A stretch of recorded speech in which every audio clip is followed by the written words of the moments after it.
Жогорку кесиптик жетишкендиктери демилгеси жана берилгендиги үчүн ведомстволук сыйлык алуучулардын арасында саламаттыкты сактоо, билим берүү, социалдык тейлөө жана башка негизги тармактардын өкүлдөрү бар. Татыктуу болгон медалдарды жана грамоталарды мамлекеттик кызмат жана жергиликтүү өз алдынча башкаруу иштери боюнча мамлекеттик агенттиктин директору Кудайберген Базарбаев тапшырды. Сыйлангандардын бири Жогорку кеңештин Ыйман Нуру фракциясынын катчылыгында улук консультант болуп иштеген Мирлан Данышманга медаль ыйгарылды. Бул бүгүнкү алган сыйлыгыма кубанычтамын.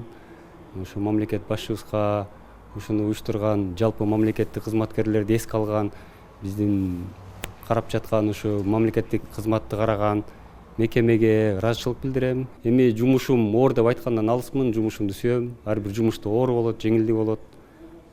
Жалпы бүгүнкү мамлекеттик жана муниципалдык кызматкерлерди бүгүнкү майрам менен куттуктап кетмекчимин.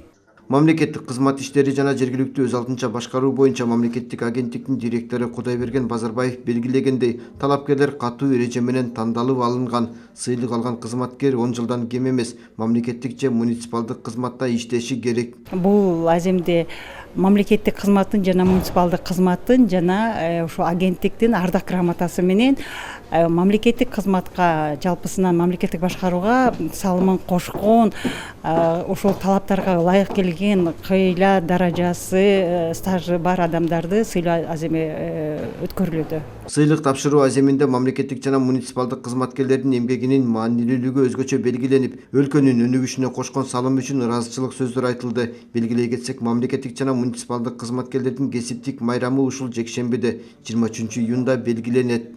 Уланбек Тыйканбаев, Алмаз Нурманбетов, Ала Тоо 24.